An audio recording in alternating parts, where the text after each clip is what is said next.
Namaku Arga, umur 30 tahun, hidup pas-pasan. Aku kerja sebagai sopir sekaligus asisten pribadi di sebuah perusahaan properti. Gajiku cukup buat makan dan bayar kos kecil di pinggir kota. Sampai suatu hari, aku dipanggil ke ruang direktur. Dan di sanalah pertama kali aku melihatnya. Bu Ratna, cantik, tegas, berwibawa, bos baruku. Sejak saat itu, hidupku nggak lagi biasa. Bu Ratna selalu rapi, bicaranya singkat, tatapannya dingin tapi fokus. Aku tahu posisiku. Aku cuma karyawan. Setiap pagi, aku antar dia ke kantor, sore jemput pulang. Kami jarang bicara. Tapi entah kenapa suasana mobil selalu terasa berat. Ada jarak yang gak kelihatan, tapi terasa. Suatu malam hujan deras, aku diminta lembur. Saat aku tunggu di parkiran, aku lihat Bu Ratna duduk sendirian di mobil. Dia menangis, bukan tangisan keras, tapi diam, lama. Seperti orang yang capek menyimpan beban. Saat itu aku sadar, hidupnya gak sesempurna yang terlihat. Di perjalanan pulang malam itu, Bu Ratna tiba-tiba bicara. Dia tanya soal hidupku, tentang orang tua, tentang mimpi. Aku jawab jujur. Dia dengar, tidak memotong, tidak menghakimi. Sejak malam itu, hubungan kami berubah, pelan tapi terasa. Hari berikutnya, Bu Ratna cerita sedikit. Dia pernah menikah, gagal, dikhianati. Sejak itu dia membangun tembok tinggi di hidupnya. Aku hanya mendengar, tapi dalam diam, aku merasa dekat. Terlalu dekat untuk ukuran karyawan dan bos. Dia mulai mengingat hal-hal kecil.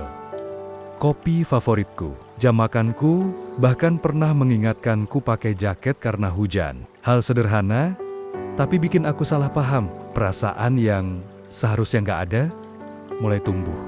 Aku mulai dengar bisikan.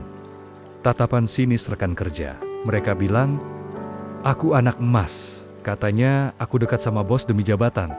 Aku diam, tapi aku tahu, kalau perasaan ini ketahuan, aku bisa kehilangan segalanya. Suatu malam, Bu Ratna mabuk. Dia baru pulang dari acara perusahaan. Aku antar pulang. Di depan rumahnya, dia menangis dan bilang, aku capek sendirian. Kata-kata itu menempel di kepalaku sampai hari ini.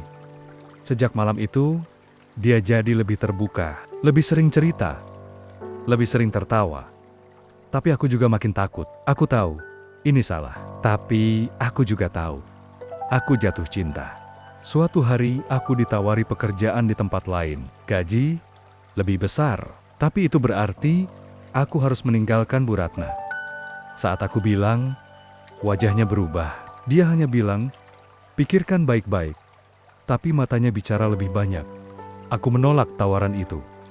Bukan karena karier, tapi karena dia, untuk pertama kalinya, aku memilih perasaan dibanding logika, dan itu kesalahan yang mahal.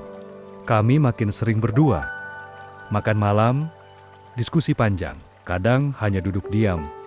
Aku merasa dibutuhkan, tapi juga terjebak, karena semakin dekat, semakin sulit kembali ke posisi awal.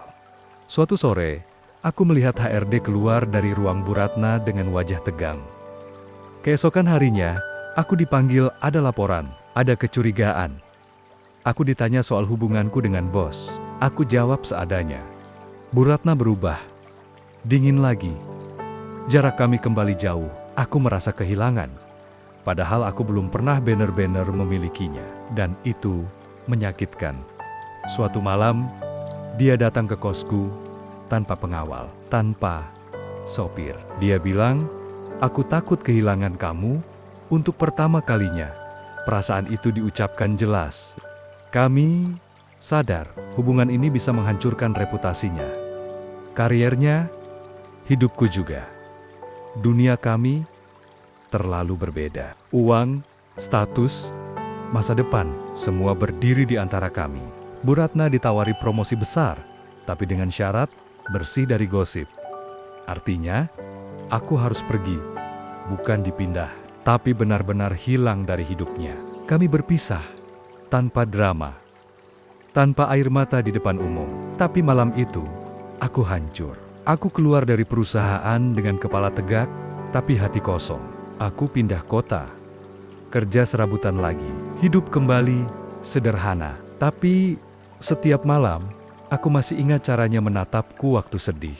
Suatu hari, aku dengar kabar Bu Ratna mundur dari jabatannya. Tanpa penjelasan, orang-orang kaget, aku juga. Kami bertemu lagi di stasiun, tidak sengaja, tidak direncanakan. Dia lebih sederhana, aku lebih dewasa. Kami tersenyum, canggung, tapi hangat. Dia bilang, dia lelah hidup demi citra. Dia ingin hidup jujur. Aku bilang, aku masih sama. Masih miskin, masih sederhana. Dia tersenyum. Kami tidak langsung bersama. Kami bicara, pelan, dewasa, tanpa janji besar. Tapi ada harapan yang nyata. Untuk pertama kalinya, kami berdiri sejajar, bukan bos dan karyawan, bukan kaya dan miskin, tapi dua orang yang saling memilih. Cinta tidak selalu datang di waktu yang tepat, tapi kalau diperjuangkan dengan jujur, dia menemukan jalannya sendiri. Aku Arga, dan ini kisahku, kisah yang hampir hancur karena jarak, tapi selamat karena keberanian.